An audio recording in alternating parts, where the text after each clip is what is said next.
তিলাওয়াতের শুরুতে দোয়া পড়ে নেই। আস্তাগফিরুল্লাহ রাব্বি মিন কুল্লি যামবিন ওয়া আতুবু ইলাইহি লা হাওলা ওয়ালা কুওয়াতা ইল্লা বিল্লাহিল আলিয়্যিল আযীম। আস্তাগফিরুল্লাহ রাব্বি মিন কুল্লি যামবিন ওয়া আতুবু ইলাইহি লা হাওলা ওয়ালা কুওয়াতা ইল্লা বিল্লাহিল আলিয়্যিল আযীম। اللهم صل على محمد وعلى آل محمد كما باركت على إبراهيم وعلى آل إبراهيم إنك حميد مجيد.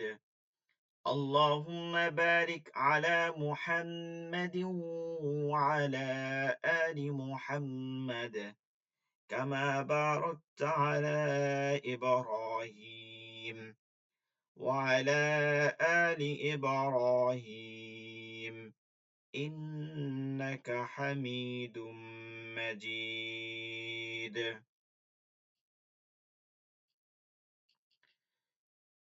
أعوذ بالله من الشيطان الرجيم.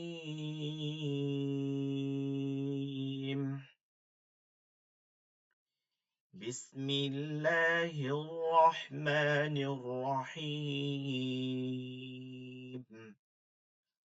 رب زدني علما رب زدني علما رب زدني علما رب يسر ولا تعسر وتمم علينا بالخير. رب اشرح لي صدري ويسر لي أمري واحلل عقدة من لساني يفقه قولي. আচ্ছা, আমরা গতকালকে কিছু বিষয় পড়ছিলাম। আমরা এখন যে তাজবিদ গুলো পড়ি এগুলো হচ্ছে মানে ক্ষুদ্র ক্ষুদ্র বিষয় কিন্তু অনেক গুরুত্বপূর্ণ। তো এগুলো ছোট ছোট বিষয়, একবারে বড় কোনো লেকচার শিট অথবা এই ধরনের কোনো বিষয় না। এটা হচ্ছে যে আমরা প্রতিনিয়তই এটা পড়ার চেষ্টা করি। তো এর আগেও আমরা পড়াইছি, যারা ক্লাসে ছিলেন না আগের লেকচার শিটটা কালকে রিপিট করা হয়েছে, তো সেখানে তো আর যাওয়ার কোনোভাবে সুযোগ নাই। আজকের লেকচার শিট যেটা গতকালকে পড়াইছি সেটা থেকে হালকা পাতলা রিপিট করে আমরা আবার পড়ায় চলে যাব, সামনের পড়ায় চলে যাব। তো এর জন্য হচ্ছে আমরা একটু প্রতিদিন ক্লাসে থাকার জন্য এই যে বারবার মেসেজ দিতেছি, দেখবেন আপনাদেরকে মেসেজ দিয়ে দিই। তো অনেক সময় বিষয়টা হচ্ছে যে ক্লাসে অনেক দিন, যেমন বৃহস্পতিবার ক্লাস কেন করাই নাই, কারণ হচ্ছে যে আপনাদের জন্যই কিন্তু করাই নাই। কারণ হচ্ছে যে আপনারা বুধবারে ক্লাসে একজন ছিল শুধু, এর জন্য বৃহস্পতিবার ক্লাসটা নেওয়া হয় না, যে ক্লাসে আসে না কেউ।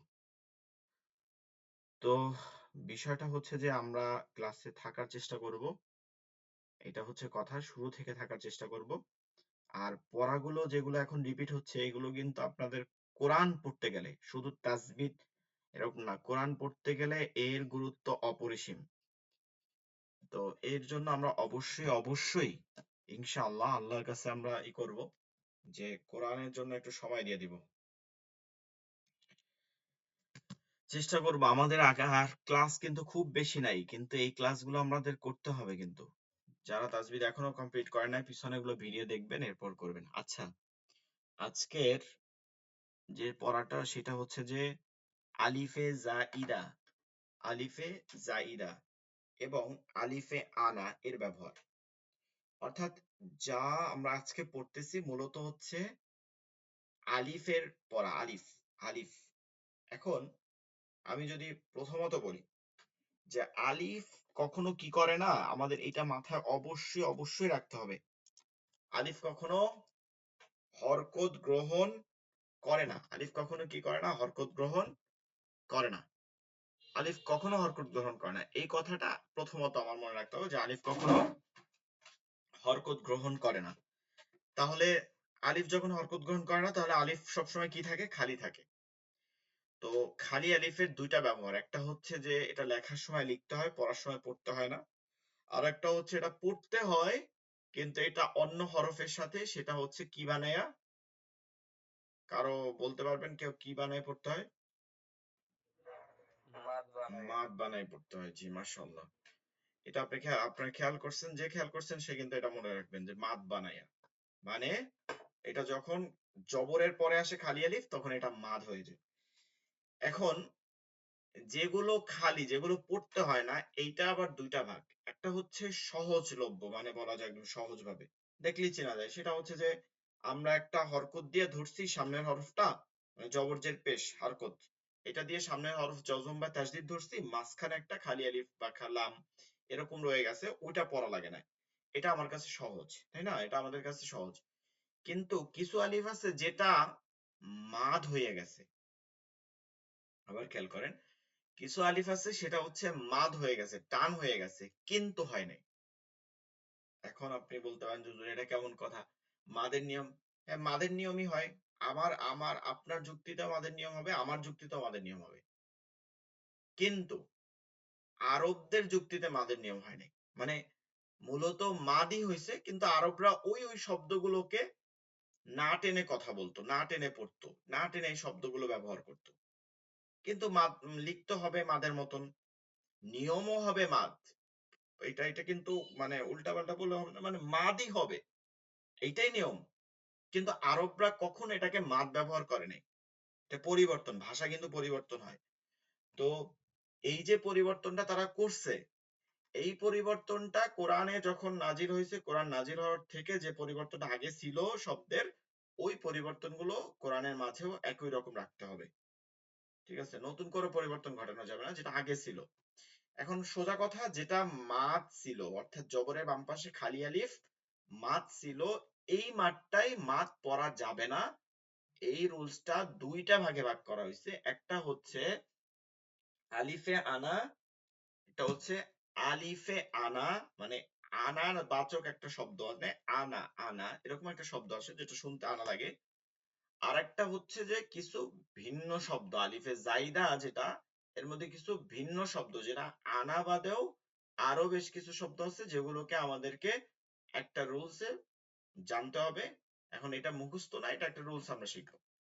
তার মধ্যে যদি আমি প্রথমত পিছন থেকে শুরু করি, যে আনা, এটা শুনতে আ না, আনা, আনাটা হচ্ছে লম্বা হামজা দ্বারা হবে, লম্বা হামজা, যেহেতু এটা একটা শব্দ, এটা একটা শব্দ, ঠিক আছে, এটা একটা শব্দ। এখন এই একটা শব্দ শুরু হয় হচ্ছে কি দিয়া, যখনই আরবি শব্দ শুরু হয় এবং ওখানে যদি হামজা বসাইতে হয়, কোন হামজা দিয়ে মনে আছে? আলিফের মতন যে হামজা দিয়ে, মানে লম্বা হামজা দিয়ে বসাইতে হয়। মূলত ওটা আলিফ না, ওটা কি লম্বা হামজা। এই লম্বা হামজা দ্বারা যে আনা হয়, হামজা জবর, লম্বা হামজা জবর আ, নুন খালি আলিফ জবর। দেখেন আমি কিন্তু আনা একবারও টান দিয়ে বলি না, এই জন্য আপনার মনে হয়েছে যে নুনের পর মনে হয় শেষ হয়ে গেছে, কিন্তু নুন খালি আলিফ জবর না। আপনি যখন বানান করবেন তখন এরকম বলবেন যে হামজা জবর আ, নুন খালি আলিফ জবর না, কিন্তু বলতে হবে আনা, বলতে হবে কি আনা। এটা ধরেন বিভিন্ন আঞ্চলিক ভাষা, বাংলা ভাষা, এটা আমি অনেক সময় বলি, ও যে মানে টয়কার টা কয়কার টা টাহা বলে, এরকম অনেক কথা বলে যেগুলো বানানোর সময় একরকম করে, পড়ার সময় আর এক রকম বলে। তো এরকম খেয়াল করতে হবে যে আনা, এখানে টান ছিল আনা, কিন্তু এই টানটা হবে না, আনা। এখন এই আনা অর্থ প্রকাশ করে হচ্ছে আমি, এনা অর্থ প্রকাশ করে কি আমি, আমি মানে আমি।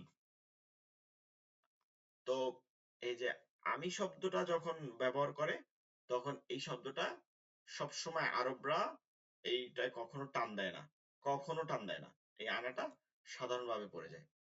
এবার এই আনা পড়ার একটা সহজ লভ্য হচ্ছে যে চার আনা, মনে রাখবেন চার আনা। চার আনা ব্যতীত কোরআনের মাঝে কোনো আনায় টান হয় না। এরকম আনা আছে ৬৮টা, 68, মানে ৬৮টা আনা আছে, কিন্তু আপনার এটা মুখস্থ করতে হবে না। আপনি চার আনা মুখস্থ করেন, বাকি ৬৮ বের হয়ে যাবে। চার আনা ব্যতীত কোনো আনায় টান হয় না, মানে চারটা আনা আছে, ওই আনাগুলো ব্যতীত আর কোনো টান হয় না।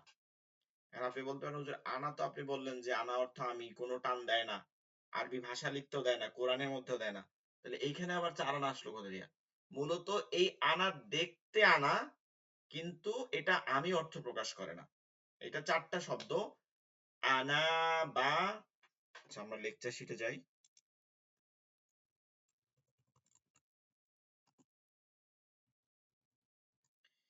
আমরা এখানে দেখতে পাচ্ছি না 4টা আনা, 4টা আনা। এই যে 4টা কোরআনের মাঝে 4 জায়গা আছে, এখানে আয়াত নাম্বার সহ দিয়ে দেওয়া হয়েছে। দেখেন 4 আনা যে দেয়া হয়েছে, এখানে 4টা আনা দেখা যাচ্ছে, লম্বা হামজা আছে, নুন খালির জন্য আনাও আছে, এর অর্থ আমি। কিন্তু এইটা কোন শব্দ না। আনা বা, বা সহ এটা শব্দ, ঠিক আছে? আনা বা সহ এটার শব্দ। তো এই কারণে এই 4 আনায় টান হয়নি। মানে এগুলো ওই আনার মধ্যেই না, আমি অর্থ মধ্যেই না, কিন্তু আমরা তো বুঝবো না, মনে থাকবে না। তার জন্য এই আনাগুলো আমাদের একটু মুখস্থ করতে হবে, খুব সহজ। আনাবা, আনাবু, আনামিলা, আনাসিয়া। আনাবা, আনাবু, আনামিলা, আনাসিয়া 5 বার পড়বেন, মুখস্থ হয়ে যাবে।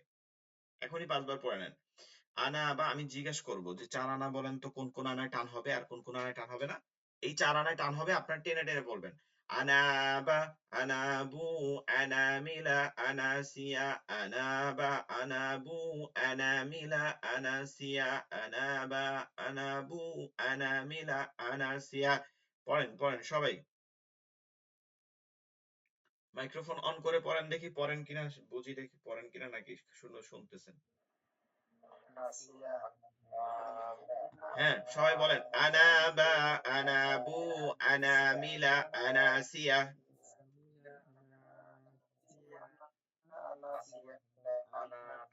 আনাসিয়া, আসিয়া না কিন্তু, আনাসিয়া। হুম।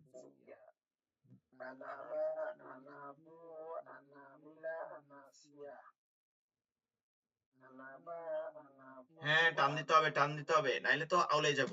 এটা এই 4টা টান টান হবে। আনাবা, আনাবু, আনামিলা, আনাসি, প্রত্যেক আনায় টান টান দিয়ে দিয়ে বলতে হবে। আনাবা, আনাবু, আনামিলা, আনাসিয়া। আনাবা।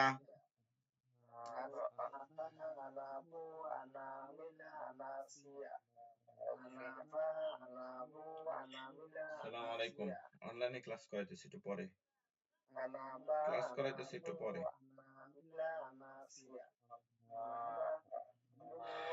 আনাবা, আনাবু, আনামিলা, আনাসিয়া। বলেন কার কার মুখস্থ হয়েছে?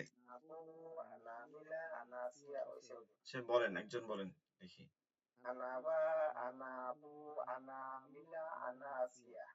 হ্যাঁ মাশাআল্লাহ, আরেকজন বলেন।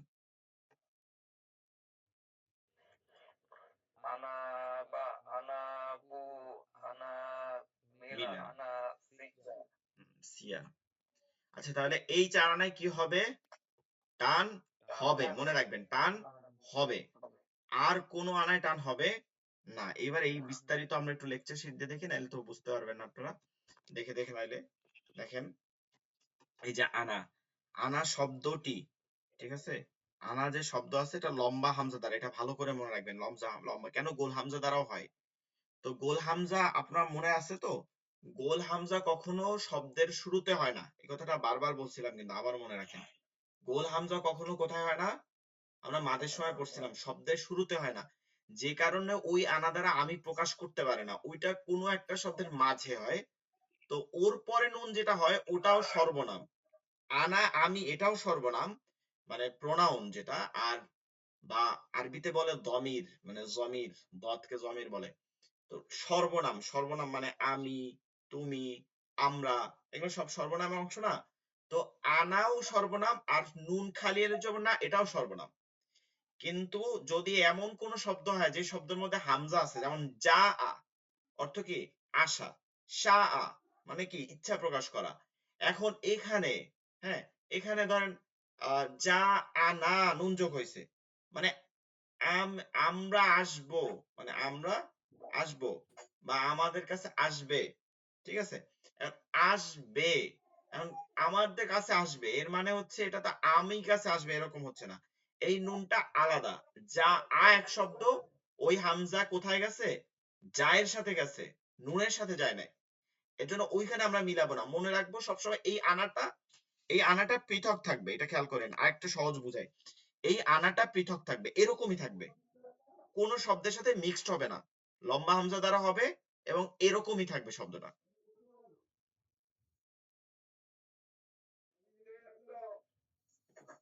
আচ্ছা, আমাদের সাথে কেউ বলবেন, পিছনে ব্যাকগ্রাউন্ডে কথা না।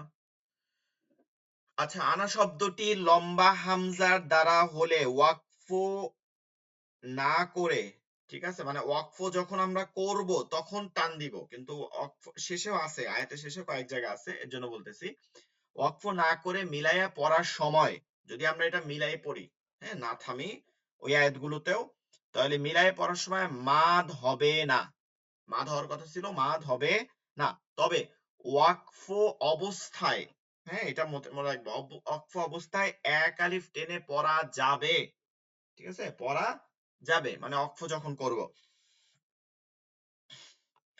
কোরআন মাজিদে প্রায় 68 মানে 68টা জায়গায় এই এই আনার ব্যবহার হয়েছে, উল্লেখ আছে।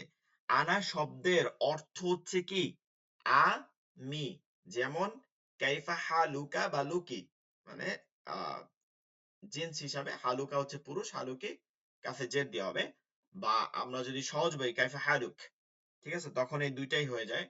তো অর্থ কি, আপনি কেমন আছেন, তখন আমরা কি বলবো আরবিতে আবার, আনা আলহামদুলিল্লাহ আনা তয়িব, এরকম বলি আমরা, আলহামদুলিল্লাহ আনা তয়িব, মানে আমরা যেটা বাংলায় বলি আলহামদুলিল্লাহ আমি ভালো আছি, আনা তয়িব আমি ভালো আছি, এই যে আনা তখন আমি প্রকাশ করে। এখন আমরা আয়াতে যাই, আয়াতে উদাহরণ দেই। আমরা সূরাতুল কাফিরুনের মধ্যে বলছে না, সূরাতুল কাফিরুন, আমাদের সাথে সাধারণত সবাই তাফসির করে, দেখবেন যারা রাজনীতি করে তাফসির করে হচ্ছে লাকুম দীনুকুম ওয়ালিয়া দিন, তার আগের আয়াত বলে না, এটা হচ্ছে তাফসিরের বিকৃত। লাকুম দীনুকুম ওয়ালিয়া দিন, যার কর্ম তার ফল হবে, মানে যার যার কর্ম সে সে ফল ভোগ করবে, ঠিক আছে, কিন্তু তার আগের কথাগুলো হচ্ছে কি সম্পর্কে, এই সূরা কাফিরুন সম্পর্কে যখন আপনাদেরকে পড়াবো তখন এটা বিস্তারিত বলবো, যে এটার একটা পিছনে একটা যে সাবাব আছে, নুজুল আছে, মানে ঘটনা, এটা হচ্ছে যে তা আল্লাহ রাসূল সাল্লাল্লাহু আলাইহি সাল্লামকেও প্রস্তাব দেওয়া হয়েছিল কাফেরদের পক্ষ থেকে, আবু জাহেলদের পক্ষ থেকে, যে আপনি একটা কাজ করেন, হ্যাঁ, আবু সুফিয়ান, আবু জাহেল এরা একটা প্রস্তাব দিছিল যে আমরা একটা ধর্ম নিরপেক্ষ অথবা ধর্ম নিয়ে সাম্য তৈরি করতে পারি, যে আপনি একদিন আমাদের ধর্ম পালন করবেন, আমরা আবার আপনার ধর্ম পালন করব, এরকম সপ্তাহে একটা মিক্সড করব প্রতি সপ্তাহে, যে আমরা আমাদের ধর্মটা আপনি পালন করলেন, আমার ধর্ম আপনি পালন করলেন, তখন কি হবে, একটা সাম্যতা তৈরি হবে, ধর্ম মিলাই একটা সুন্দর সমাজ তৈরি হবে। তখন আল্লাহ তাআলা কোরআন নাজিল করে বলছিল যে কুল ইয়া আইয়ুহাল কাফিরুন, হে নবী আপনি বলে দেন কাফেরদেরকে, ওই অস্বীকারী, কাফের কোনো গালি না, আমরা অনেককে কাফির বললে মনে করে অমুসলিম আছে তাদেরকে গালি দেয়, গালি না, এটা আরবি শব্দ, এর অর্থ হচ্ছে অস্বীকারী, যে অস্বীকার করে না, মানে যে অস্বীকার করে, যে ঈমান আনে না, বিশ্বাসী না, অস্বীকার করে, সে হচ্ছে কাফির, এটা কোনো গালি না। তো কুল ইয়া আইয়ুহাল কাফিরুন, হে কাফের, মানে হে রাসূল আপনি বলে দেন যে হে কাফেরগণ, কুল ইয়া আইয়ুহাল কাফিরুন লা আ'বুদু মা তা'বুদুন ওয়া লা আনতুম আ'বিদুনা মা আ'বুদু ওয়া লা আনা আ'বিদু মা আবাদতুম। এই যে প্রত্যেক আয়াতে বলছে যে লা আ'বুদু মা তা'বুদুন, আমি যার ইবাদত করি, আমি যার বান্দা তোমরা তার বান্দারা, মানে আমি যার ইবাদত করি তোমরা তার ইবাদত করো না, ওয়া লা আনতুম আ'বিদুনা মা আ'বুদ, তোমরা যার ইবাদত করো আমিও তার ইবাদত করি, মানে তোমরা ইবাদত করো কিন্তু আমি তার ইবাদত করি না, অর্থাৎ আমি করবো না।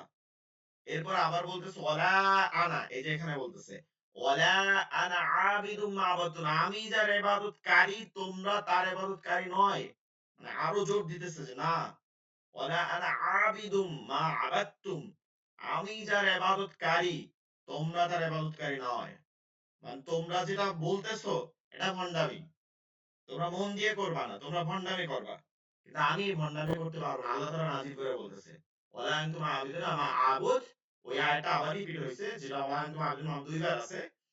এরপরে বলতেছে যে লাকুম দীনুকুম ওয়ালিয়া দিন, এই দিন মানে হচ্ছে যেই কর্মফল যেদিন হবে, হিসাবে দিন হবে, কিয়ামতের দিন হবে, সেদিন যার যার কর্মফল আছিল সেইটা তার তার ভোগ করতে হবে, অর্থাৎ আমি যেটা করছি, আমি অস্বীকারী হিসাবে, আমি যদি ইমানদার হিসাবে আমি সেভাবে পাবো, তোমাকে বুঝাইছি তুমি বুঝো নাই, তুমি অস্বীকারী হিসাবে তুমি সেই ফলই পাবা, তুমি নিশ্চিত থাকো। তো পুরোটা মিলানোর পরে এখানে বলা হয়েছে। ওইটা সব ধর্ম যার যার উৎসব সবার সেই কথা বলা হয় নাই। আচ্ছা যাই হোক, এখানে আপনারা দেখেন ওয়ালা আনা আবিদু মা আবাদতুম, এই যে আনা, আনার অর্থ কি আমি, ওয়াও না লা, ওয়াও এবং লা না, আনা আমি, আবিদুন ইবাদতকারী নই। ঠিক আছে, এটার উচ্চারণটা হবে এমন। ঠিক আছে, উচ্চারণটা নিচের আয়াতে দেওয়া হয়েছে, এমন উচ্চারণ হবে। এবার আমরা যে আনাটা পড়ছি যে আহ, তবে যেসব স্থানে আনা মূলত একক, বুঝেন, আনা মূলত একক শব্দ নয়, মানে এক শব্দ নয়, বরং শব্দের অংশ বিশেষ, মানে শব্দের একটা অংশ ধরা হয়েছে, সেই ক্ষেত্রে আনা মাদ হবে। সেক্ষেত্রে কিন্তু মাদ হবে, কারণ এটা তো আনা আমি না। এই আহ, প্রকারের আনা কোরআন মাজিদে 4টি শব্দে পাওয়া যায়, মানে 4টা শব্দই পাওয়া যায়, এর বেশি পাওয়া যায় না। এই 4টা শব্দ এই 4টা স্থানে আছে। আমরা এই 4টা অলরেডি মুখস্থ করে ফেলছি। এখন আমরা যে যখন আসবো তখন এটাকে খেয়াল রাখবো। তো শুধু মুখস্থ করলে হবে না, আবার ধরাবেন, মানে এটা বারবার কয়েকবার পড়বেন, পরেও তাহলে এটা মুখস্থ হয়ে যাবে।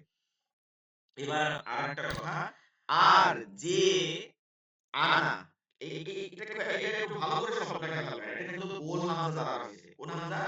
গোল হামজা। আর যে আনা গোল হামজা দ্বারা লেখা হয়, গোল হামজা দ্বারা লেখা হয়, তাও শব্দের অংশ বিশেষ। তাও কিন্তু কি শব্দের অংশ বিশেষ, এটাও শব্দের অংশ বিশেষ। সেটিও মাদ হবে, এটাও কি হবে? মাদ হবে। এবার উদাহরণে আসেন, যথা, এই মিসালটা দেখলে আপনারা বুঝতে পারবেন যে যা আনা, যা আ, এটা একটা শব্দ, আর নুনটা আলাদা হচ্ছে, নুন খালি আমি বলবো না, এটা জমির হচ্ছে, এটা প্রোনাউন ব্যবহৃত হচ্ছে। যা আ অর্থ হচ্ছে আসা, হ্যাঁ, এটা একটা ক্রিয়াপদ। ক্রিয়াপদ মানে ফেলের সিগা, অর্থাৎ যেগুলো করা হয়, এইগুলো হচ্ছে এইটা যা আ। আর না হচ্ছে সর্বনাম। দুইটা যোগে একটা শব্দ এখানে তৈরি হয়েছে, যা আনা। ঠিক আছে, যা আনা। এখন এইটা আমরা ভালো করে মনে রাখবো যে এটা আনা হয় না, এটা না হয়েছে। যা আ না, যা আ না। তাহলে মনে রাখবো, অত কিছু লাগবে না, গোল হামজা দ্বারা এটা হলে এটা মাদ হবে। ঠিক আছে, গোল হামজা দ্বারা এটা হলে মাদ হবে। আর ওই 4 শব্দে মাদ হবে, শুধুমাত্র একক শব্দে আনায় কি হবে না, মাদ হবে না।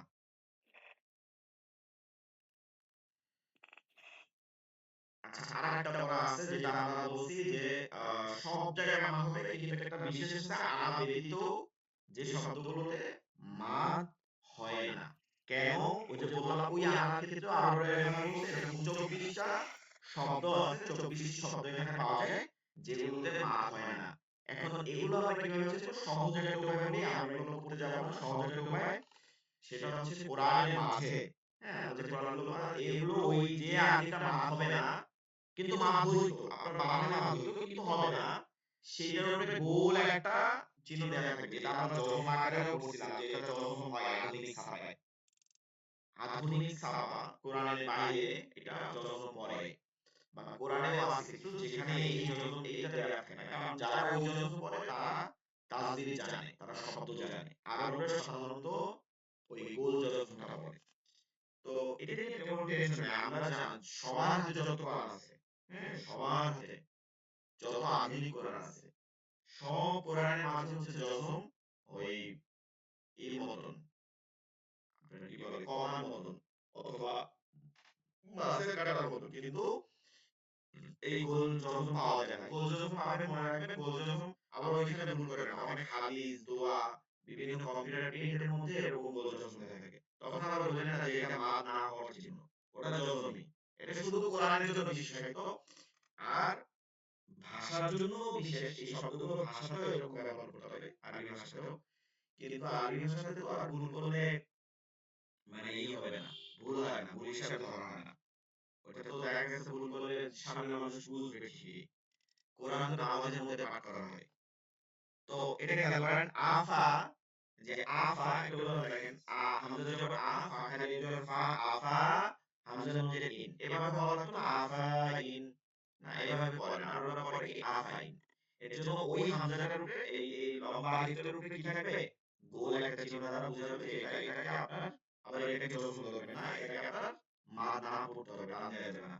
মালা ইহি, কিন্তু এটা কি হয়, মালাইহি লামে টান হয়, হ্যাঁ, মালাইহি কিন্তু টান হবে না, মালাইহি, মালাইহিম, মালাইহিম, লা আনতুম, হ্যাঁ, লা আনতুম, এই শব্দটা এই সূরা কাফিরুনের মধ্যে আছে, ওয়ালা আনতুম আবিদুনা মা আ'বুদ, কিন্তু এই একটা কনসোনেন্ট শব্দ আছে যেখানে আবার টান নেই, লা আনতুমে টান নেই, হ্যাঁ, লা আনতুমে টান নেই।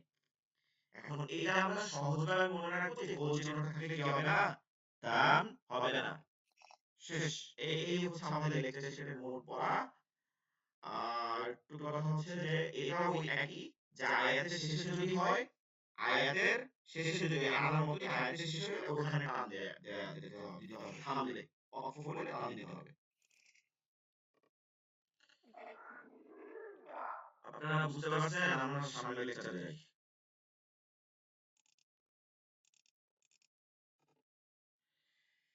লেকচার শিট নাম্বার হচ্ছে 20, হামজাতুল ওয়াসল। আমরা কিন্তু এর আগে ওয়াকফও করছি, যারা ক্লাসে ছিলেন না ওয়াকফটা আবার দেখে নেবেন ভিডিও আকারে।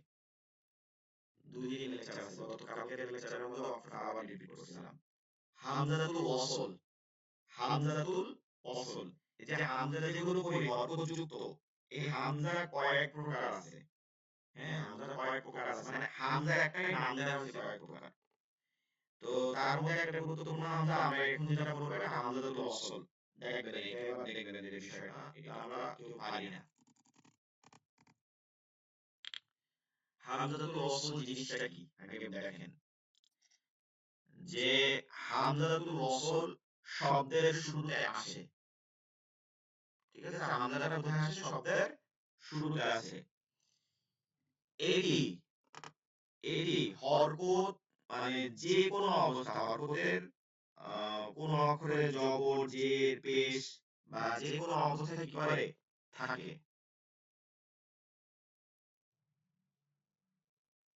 এটি হরফের, মানে কোন হরকত থাকে না, মানে এটা হরকত থাকে না, এটা ভালো করে খেয়াল করুন, হরকত থাকে না কিন্তু এটাকে হরকত দিয়ে পড়তে হবে। হামজাতুল ওয়াসলের কাজ হচ্ছে আপনাকে হরকত দিতে হবে, বানাইতে হবে, ঠিক আছে, হরকত আপনাকে দিতে হবে।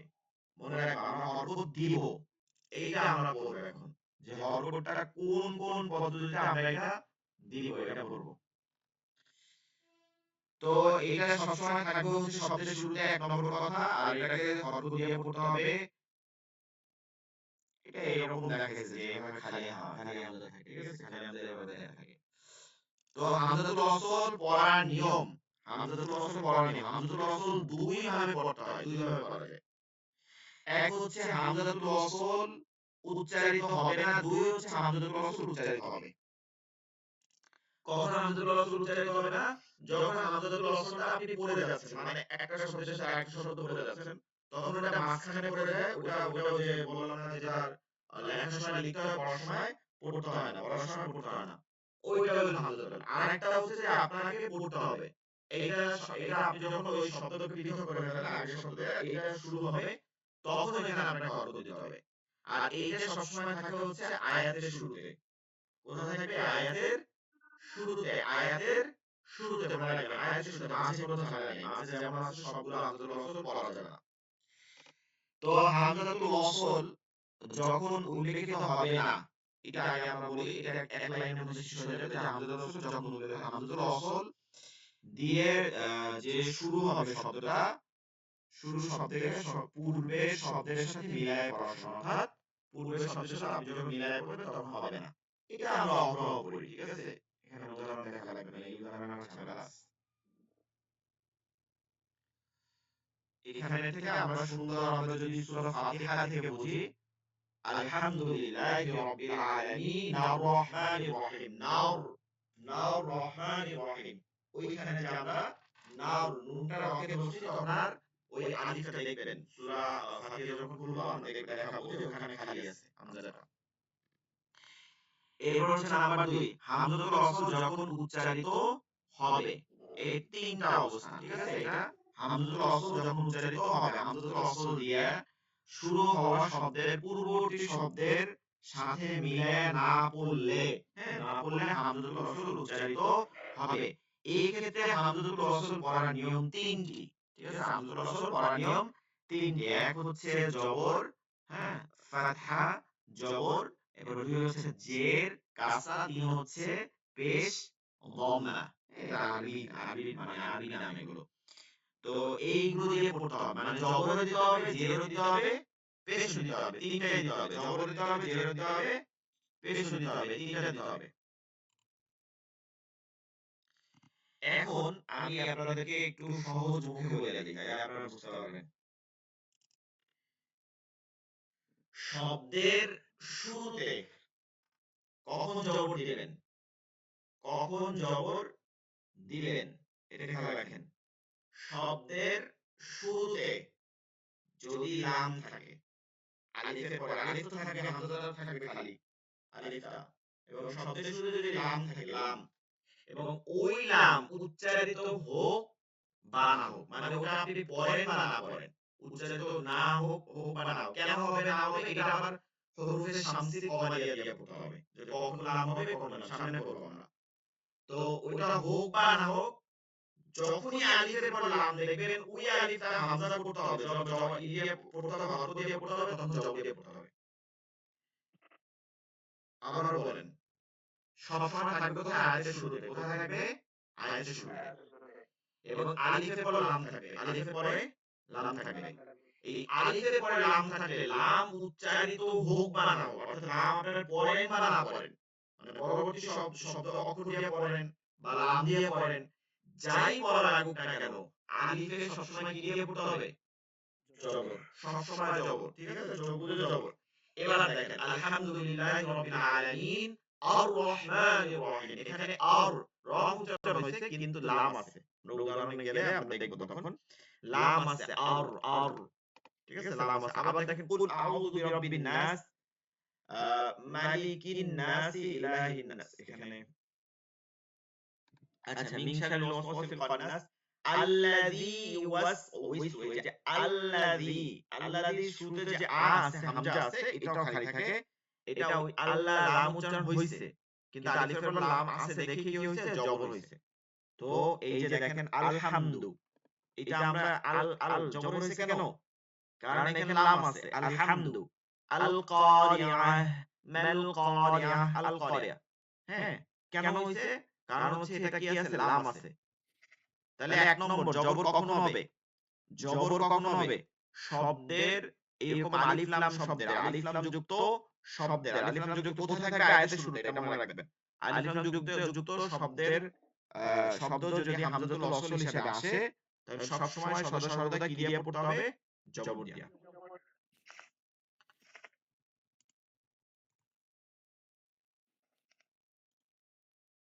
আচ্ছা, এগুলো আল্লাহ শব্দটা কিন্তু সব জায়গায় জবর হবে কিন্তু, কারণ আল্লাহ শব্দ এটাও কিন্তু লাম।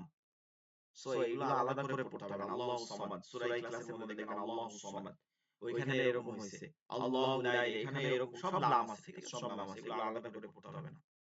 এই যে আল্লাযিনা আমাদের এরকম আলাদা পড়তে হবে না। চলেন এবার জের, জের হবে কখন? কাসরা জের হবে কখন? হ্যাঁ, শব্দের শুরুতে যে হামজাতুল ওয়াসল লিখিত হয়, সেটা আমরা তৃতীয় অক্ষরের দিক তাকাবো। আমরা এটা সহজভাবে, আমরা সংজ্ঞা না দেখি, সংজ্ঞা না দেখে বলি, সহজ একটা উপায় বলি। প্রথমত, শব্দের শুরুতে আলিফ লাম থাকবে না, মানে লাম থাকবে না। কি থাকবে না? লাম থাকবে না। তাহলে লাম থাকলে কি হবে বলেন তো? জবর হবে। তাহলে লাম থাকবে না, এটাতে বাদ হবে, এটা আলিফ লাম হবে না। আলিফ লাম বাদে, আলিফ লাম বাদে যে শব্দগুলো থাকবে, সেইটা ওই আলিফ সহ, কিন্তু আলিফ সহ তৃতীয় অক্ষরের দিকে তাকাবেন। তৃতীয় নম্বর অক্ষর, আলিফ এক অক্ষর, পরেরটা একটা অক্ষর, যেটা থাকবে জজম, মানে জজম দেয়া থাকবে, পরবর্তী অক্ষরটার দিকে তাকাবো, তৃতীয় অক্ষর। তৃতীয় অক্ষরে যদি জবর জের থাকে, কি থাকে? জবর আর জের। আমাদের কাছে হরকত কিন্তু দুইটা আছে, একটা কিন্তু অলরেডি গেছে, জবর গেছে।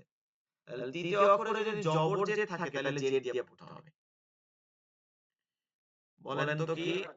আলিফ লাম যুক্ত, আলিফ লাম যুক্ত শব্দে জবর দিয়ে পড়তে হবে। আলিফ লাম যুক্ত বিহীন শব্দের তৃতীয় অক্ষরে তাকাবো, আলিফ সহ কিন্তু, তৃতীয় অক্ষর ওইটাই, মানে শুরু দিকে আলিফ। তৃতীয় অক্ষরে তাকাবো এবং ওই তৃতীয় অক্ষরে জবর জের থাকলে পেশ না কিন্তু আবার খেয়াল করেন জবর অথবা জের থাকলে তাহলে ওই আলিফকে জের দিয়ে মানে ওটা হামজাটা জের যুক্ত হামজা হবে। আর একটা আমাদের হাতে আছে কি পেশ।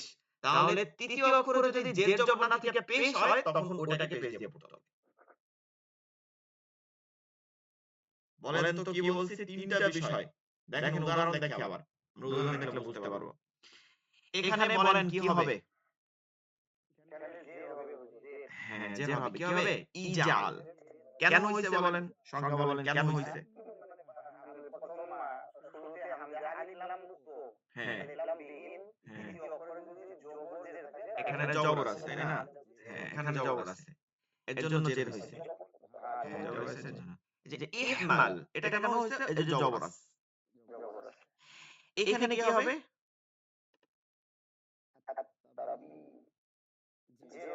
জের হবে কারণ বাতে কি আছে? জের আছে। ইত্তাবি'a ইত্তাবি'a ইশরাহ কি হইছে? জের হইছে কারণ রতে জবর আছে। ইহবিত এগুলো কিন্তু সব আয়াত। এগুলো কিন্তু আপনারা পাবেন। খেয়াল করেন এগুলো কিন্তু আছে। ইসবির কি হইছে? জের হইছে। এবার আমরা এখানে উদাহরণে আসি। হুম।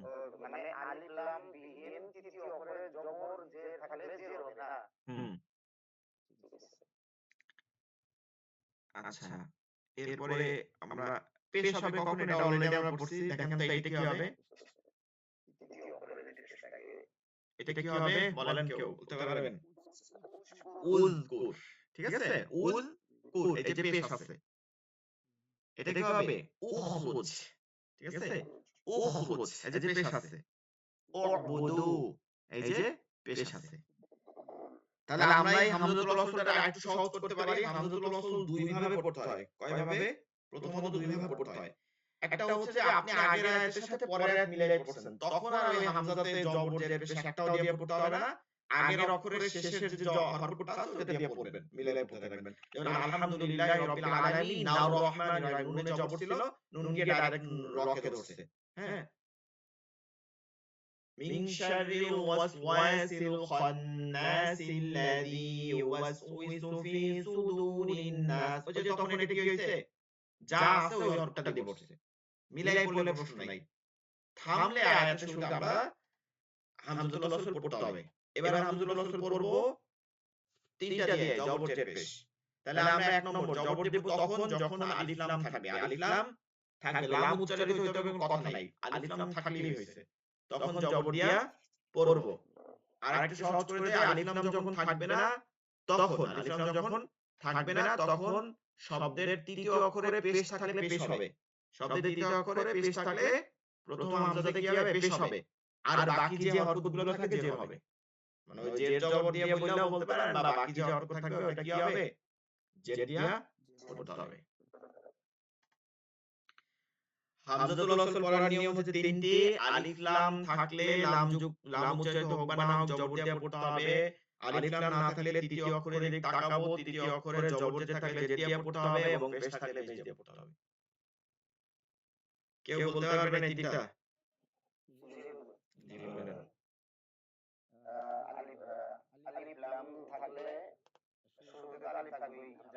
হ্যাঁ।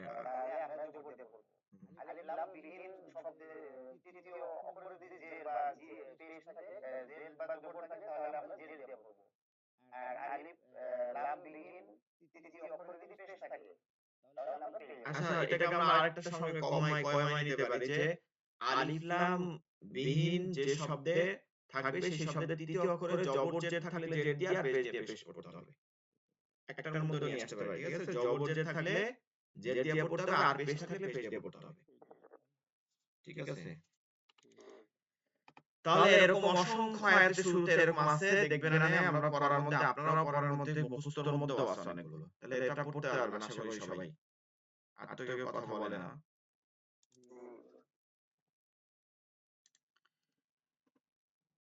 নুনে কুতুনি।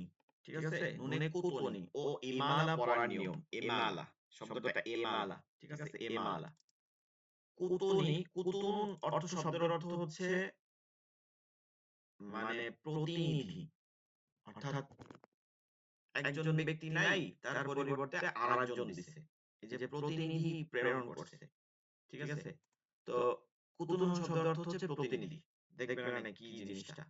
আর এমালা মানে হচ্ছে ওই একার দিয়া পড়া। কোরআনের মাঝে আমাদের ইমাম মতে, ইমাম হাফসের মতে তিলাওয়াতের ক্ষেত্রে কোরআনে এক জায়গা ব্যতীত কোথাও একার দিয়া মানে বে, তে এরকম পড়া যায় না। সব বি, টি চিকন করে পড়তে হয়। ইমালা চিকন করে পড়তে হয়। এক জায়গা ব্যতীত। ঠিক আছে? এই এক জায়গা। ওই এক জায়গাটা আমরা পড়বো আজকে। আর দেখবেন যে অনেক সময় আপনারা কেরাত যদি শুনে থাকেন অনেক ইমামরা পড়ে। এ দিয়েও পড়ে। পড়ে না এমন না। কেরাত পড়ে। দেখবেন ৭ কেরাতে পড়তেছে। সে এ দিয়ে পড়ে। কারণ অন্য কোন ইমামের রেওয়াতে এ পড়াটা জায়েজ আছে। কিন্তু আমাদের ইমাম মতে কখনো এ পড়া জায়েজ নাই। মানে বেকায়ে পড়া জায়েজ নাই। এটাকে ইমালা বলে।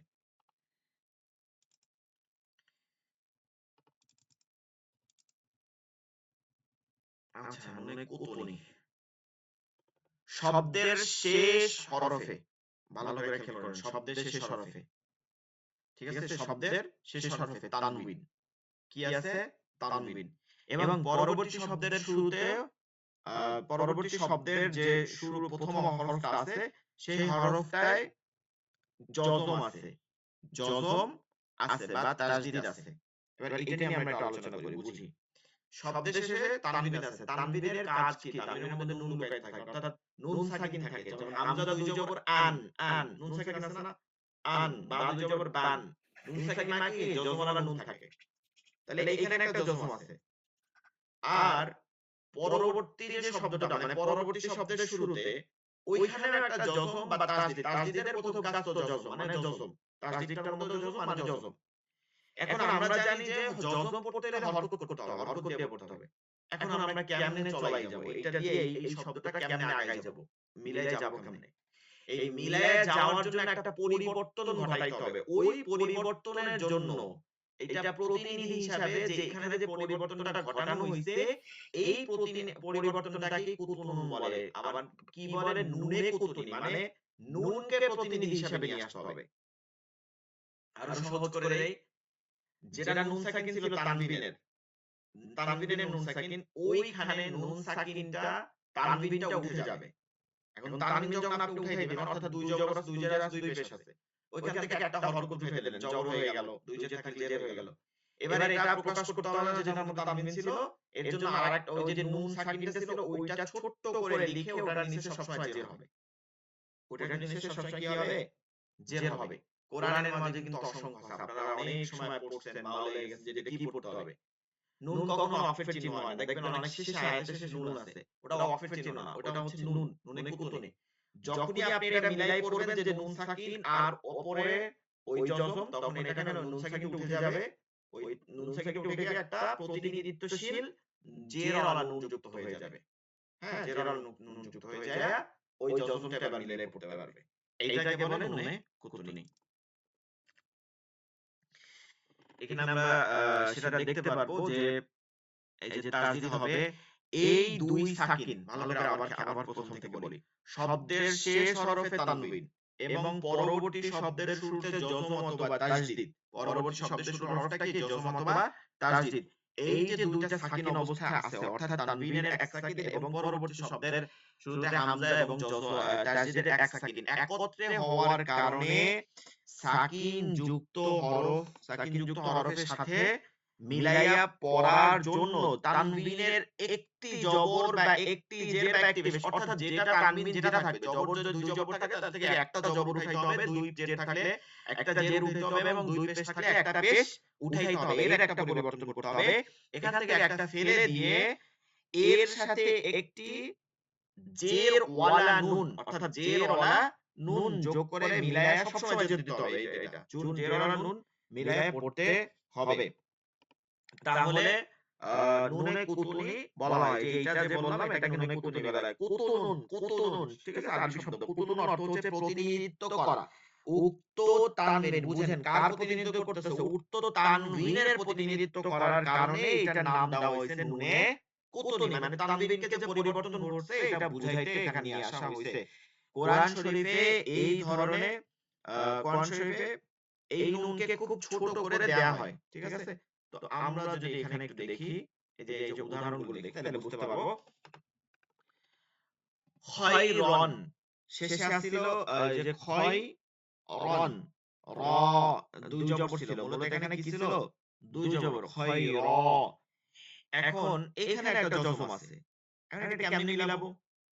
হ্যাঁ, আমি যখন থামবো, ঠিক আছে, তখন তো আমি এরকম থামবো যে খয়র, আর এটা তো আলসিয়া হবে, হ্যাঁ, আমরা জানি আলিফ লাম থাকলে জবর দিয়ে পড়তে হবে। কিন্তু এটা যখন মিলাই পড়বো, মিলাই তখন কি দিয়ে পড়বো? তখন এইখান থেকে একটা জবর কেটে গেছে, অলরেডি জবরটা ফালাই দেওয়া হয়েছে, কোরআনে হয়তো জবরটা ফালাই দেওয়া হয়, ফালাইয়া এই যে ছোট্ট একটা নুন দেওয়া হয়েছে, আমরা এতদিন অনেকে দেখবেন যে নুন পড়েনি নাই, কিন্তু এই নুনটা দিয়ে আমাকে পড়তে হবে। খয়রানিল ওয়াসিয়্যা ইয়াউমাইযিনিল হক এটা কিন্তু শুধু আয়াতের শেষেই থাকবে এমন না, আয়াতের মাঝেও থাকে। এখানে ইয়াউমাইযিন জালে দুই জের ছিল, এরপরে আল হক ছিল, মানে লামে জজম ছিল। এখন আমাকে এটা তো মিলায়ে পড়তে হবে। তখন কি করলাম? একটা জেরের এই জালের একটা জের উঠাই দিয়ে এখানে একটা নুনে কুতুনি নিয়ে আসছি, প্রতিনিধিত্ব নুন। ইয়াউমাইযিনিল হক নূহিন ইবনুহু। আমরা একটু এইখানে উদাহরণে আসি তাহলে বুঝতে পারবা আরো। এখানে আপনাদেরকে বুঝানো হয়েছে, বুঝাই দেওয়া হয়েছে, ঠিক আছে? লুমাযা, ঠিক আছে? আমরা যখন ওয়াকফ না করে পড়বো তখন এটা নিয়ম হবে, ঠিক আছে? ওয়াকফ না করে পড়বো অর্থাৎ আমরা মিলাই পড়বো। এটা আছে না ওয়াইলুল লিকুল্লি হুমাযাতিল লাযী, এই যে ওয়াইলুল লিকুল্লি হুমাযাতিল লুমাযাতিল লাযী লুমাযাতিল লাযী, হ্যাঁ, তখন লুমাযাতিনিল লাযী হচ্ছে, লুমাযাতিন হইতো, তা দিয়ে হইছে কি লুমাযাতিনিল লাযী। আর এটা যখন আপনি ওয়াকফ করে পড়বেন তখন কিন্তু নুনে কুতুনি কোনো ব্যবহার নাই। ওয়াইলুল লিকুল্লি হুমাযাতিল লুমাযাহ। এখন বলবেন হুজুর তা গেল কই? পড়াইছে কিন্তু মনে আছে কিনা? গোলতায় যে হরকতি থাকুক না কেন গোলহায় জজম দিয়া পড়তে হইবে। তখন আর এই কোনো প্রশ্ন নাই পরেরটা। কিন্তু আপনি যখন মিলাই পড়বেন তখন তো যা আছে তাই পড়তে হবে। আর পরেরটা কি হইছে? জবর হইছে, দেখেন জবর হইছে। কেন হইছে বলেন তো? লাম আছে এর জন্য জবর হইছে। এরপরেরটা যদি দেখি আলিমুনিল আলিমুনিল্লাযী, ঠিক আছে? থামলে কি হবে? আলিম মিমে জজম হবে, হ্যাঁ, ওয়াকফের নিয়ম মনে আছে কিনা? গোলতা না থাকিলে, দুই জবর না থাকিলে, গোলতা থাকলে গোলা জজম দিয়ে পড়তে হবে, দুই জবর থাকলে এক আলিফ টানিয়ে পড়তে হবে, এবং শেষের হরফটা খালি আলিফ ওয়া ইয়া না থাকলে এক আলিফ টেনে পড়তে হবে। বাকি সব অবস্থায় কি দিয়ে পড়তে হবে? জজম দিয়ে পড়তে হবে, জজম দিয়ে পড়তে হবে। আবার আলিমুন, এখানে এক আলিফ টান ছিল, কিন্তু যখনই আপনি জজম দিবেন এটা ওয়াকফ করা হয়ে যাবে, তখন মাদের হরফে বামের হরফে ওয়াকফ থাকলে মাদে আরজি তিন আলিফ টেনে পড়তে হবে। এই তাসবিহ কিন্তু খালি পড়া, হুজুর পড়ান, লেকচার শীট দেন আর পড়ি, এটার নাম তাসবিহ না। তাসবিহ কিন্তু হচ্ছে মানে দেখে দেখে সাথে সাথে ভাঙ্গে ভাঙ্গে পড়া, সূত্র ধরা ধরে ধরে পড়া।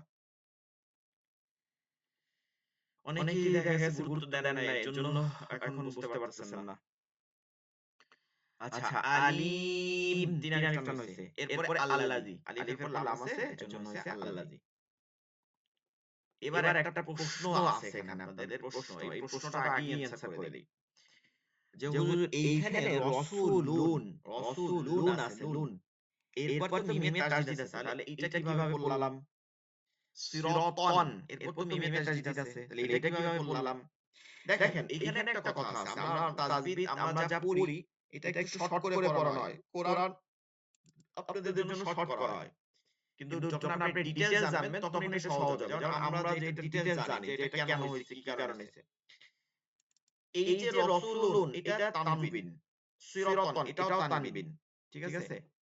ঈশাতিন এটাও কি তানবিন, এগুলো কি সব তানবিন। নুন সাকিন ও তানবিনের পরে, নুন সাকিন ও তানবিনের পরে ইয়া ওয়া মিম নুন, মনে আছে ইয়া ওয়া মিম নুন ইদগামে বাগুন্না, এগুলো আসলে পরবর্তী অক্ষরকে, মানে নুন সাকিন ও তানবিনের যে অক্ষরটা আছে, ইদগামের যে অক্ষরটা আছে ইদগাম বাগুন্নার পরবর্তী ওই অক্ষরকে গুণনার সহিত তাসদিদ দিয়ে মিলাইয়া পড়তে হয়। মনে আছে পড়াইছিলাম, গুণনার সহিত তাসদিদ দিয়ে মিলাইয়া পড়তে হয়। এইটার নামই ইদগামে বা গুণনা। এই তাসদিদটা কিন্তু হয় নাই। এই তাসদিদটা গুণনার সহিত মিলাইয়া পড়ার জন্য দেয়া হইছে। মূলত এটা না দিয়েই পড়ার নিয়ম। কিন্তু এখানে দেয়া হইছে কেন? কারণ আমরা এই যে ইদগামটা করছি তাসদিদ দিয়ে এইটা দেখানো হইছে। এটা কিন্তু তাসদিদ নাই। তাসদিদটা দেয়া হইছে। তো এখন আপনারা নুনে কুতুনি হুজুর নুনে কুতুনি কেমনে পড়বো, এটাকে কেমনে পড়বো? সহজ ব্যাপার হচ্ছে কোরআনের মাঝে ওরকম নুনে কুতুনি দেওয়াই থাকে। আপনি যখন থামবেন, যদি আপনি চান যে আয়াতকে পৃথক করে পড়তে, তখন ওইখানে ওই ওয়াকফের নিয়মে থামবেন, পরেরটা জবর দিয়ে যেটা লাগে দিয়ে পড়বেন। আর যদি দেখেন যে না আপনার শ্বাস টিকতেছে, আপনি মিলাই পড়বেন, তখন আপনি নুনে কুতুনি করে পড়ে যাবেন।